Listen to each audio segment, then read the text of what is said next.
Selamat malam, perkenalkan nama saya Adolfus Cahyayudi dengan NIM 230010091. Pada malam hari ini saya akan mempresentasikan hasil laporan UTS komputasi paralel dan terdistribusi. Yang pertama saya akan menjelaskan ringkasan teori. Yang pertama ada trading. Trading adalah teknik menjalankan beberapa trade secara paralel di dalam satu proses. Setiap trade berbagi ruang memori yang sama, sehingga komunikasi antar trade lebih cepat. Cocok untuk tugas input-output bound, tetapi pada CPU bound biasanya terhambat oleh global interrupt lock (GIL) dalam Python. Yang kedua ada multiprocessing. Multiprocessing menjalankan banyak proses terpisah untuk memanfaatkan banyak inti multicore CPU. Setiap proses memiliki memori sendiri, sehingga tidak terpengaruh oleh GIL. Memiliki beberapa mode start. Yang pertama mode span, membuat proses baru dari nol, atau bisa disebut default di Windows.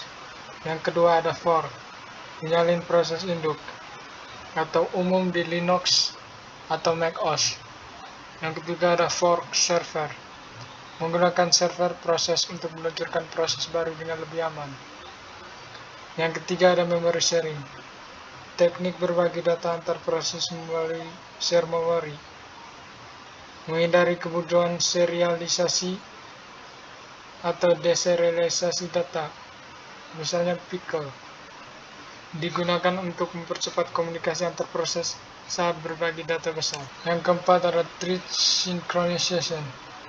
Sinkronisasi diperlukan untuk mencegah konflik ketika beberapa thread mengakses critical section. Mekanisme sinkronisasi.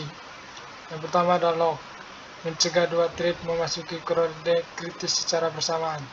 Yang kedua ada semaphore, mengatur akses ke resource yang terbatas jumlahnya. Yang ketiga ada event, memberi sinyal antar thread, berguna untuk menjaga integritas data dalam lingkungan paralel.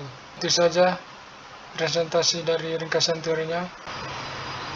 Selanjutnya saya akan menjalankan kode programnya di website Jupyter.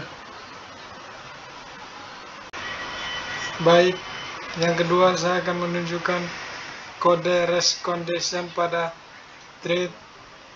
Lalu saya akan menunjukkan perbaikan menggunakan log. Pertama, saya impor semua modul yang digunakan, yaitu threading, multiprocessing, serta beberapa primitif sinkronisasi lainnya seperti log, semaphore, dan event. Di sini juga terlihat bahwa metode start multiprocessing saat ini adalah none karena Windows akan otomatis memakai swan. Saya akan melakukan start. Di sini muncul import ready multiprocessing start method. Yang kedua saya menjelaskan fungsi timeIt,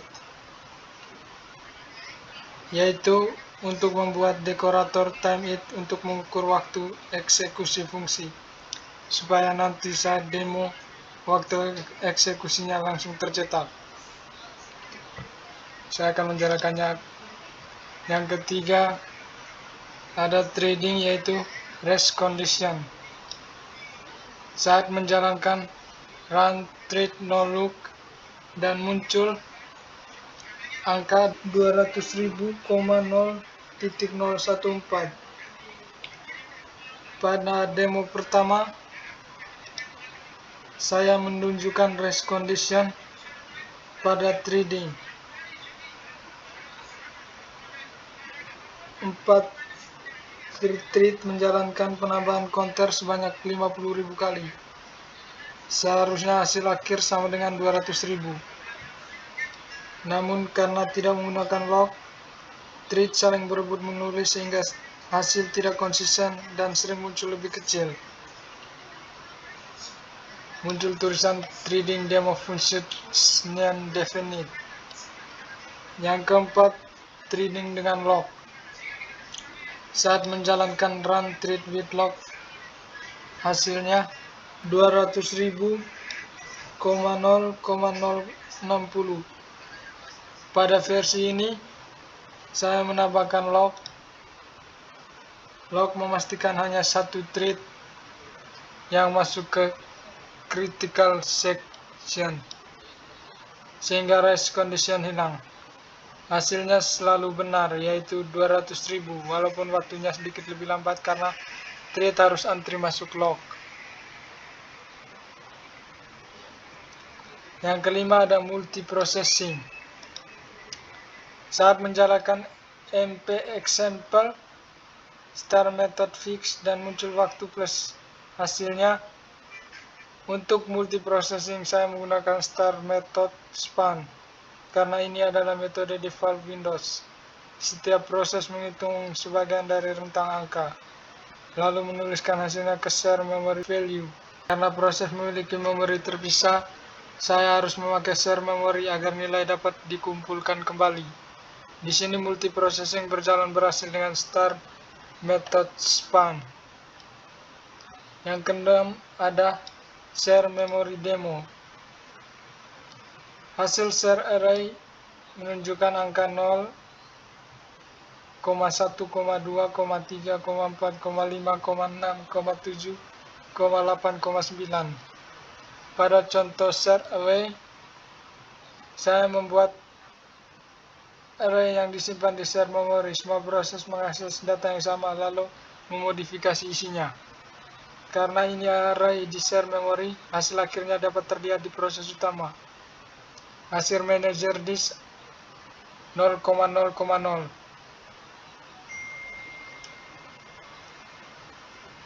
Untuk manager list,